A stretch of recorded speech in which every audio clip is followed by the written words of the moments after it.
Hello friends, one India Kannada YouTube ಚಾನೆಲ್ಗೆ ಸ್ವಾಗತ. ನಾನು ರಾಶ್ಮಿ.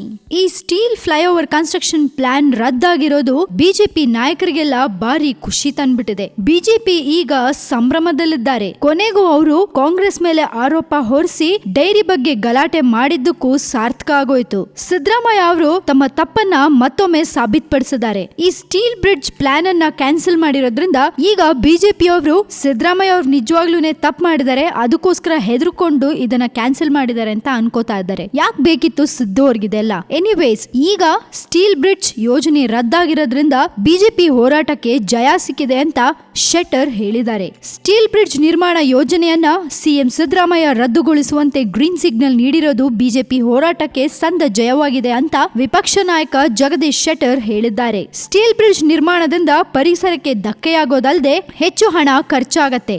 ಆದ್ರಿಂದ ಅನೇಕ ಸಂಘಟನೆಗಳು ಬೀದಿಗಿಳಿದು ಹೋರಾಟ ನಡೆಸಿದ್ವು ಅಂತಾನೂ ಹೇಳಿದ್ರು. ಆರಂಭದಿಂದಲೂ ಬಿಜೆಪಿ ಸ್ಟೀಲ್ ಬ್ರಿಡ್ಜ್ ನಿರ್ಮಾಣವನ್ನ ವಿರೋಧಿಸಿಕೊಂಡೇ ಬಂದಿದೆ. ಆದ್ರೆ ಸಿಎಂ ಸಿದ್ದರಾಮಯ್ಯ ನೇತೃತ್ವದ ಸರ್ಕಾರ ಹಠಮಾರಿ ಧೋರಣೆ ತಾಳಿ ನಿರ್ಮಾಣಕ್ಕೆ ಮುಂದಾಗಿತ್ತು ಅಂತ ಅಸಮಾಧಾನ ವ್ಯಕ್ತಪಡಿಸಿದ್ರು. ಸ್ಟೀಲ್ ಬ್ರಿಡ್ಜ್ ಯೋಜನೆ ರದ್ದುಗೊಳಿಸೋದ್ರಿಂದ ಬಿಜೆಪಿ ಸುಮ್ನಾಗೋದಿಲ್ಲ.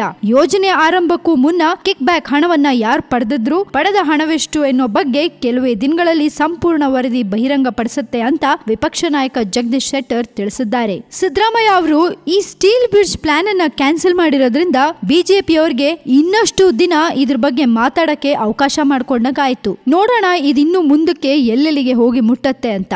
ಇದ್ರ ಬಗ್ಗೆ ನಿಮ್ಗೇನಾದ್ರೂ ಒಪಿನಿಯನ್ಸ್ ಕೊಡ್ಬೇಕು ಅಂತ ಅನ್ಸಿದ್ರೆ ದಯವಿಟ್ಟು ನಿಮ್ಮ ಒಪಿನಿಯನ್ಸ್ ಅನ್ನ ನಮ್ಮ ಕಮೆಂಟ್ ಬಾಕ್ಸ್ ನಲ್ಲಿ ನೀವು ಹಾಕಿ ಕಳಿಸಿ. ಅಂಡ್ ಈ ನಮ್ಮ ವಿಡಿಯೋನ ಲೈಕ್ ಮಾಡಿ, ಶೇರ್ ಮಾಡಿ, ಜೊತೆಗೆ ಮತ್ತಷ್ಟು ಸುದ್ದಿಗಳಿಗೆ ಸಬ್ಸ್ಕ್ರೈಬ್ ಮಾಡಿ one India Kannada YouTube channel.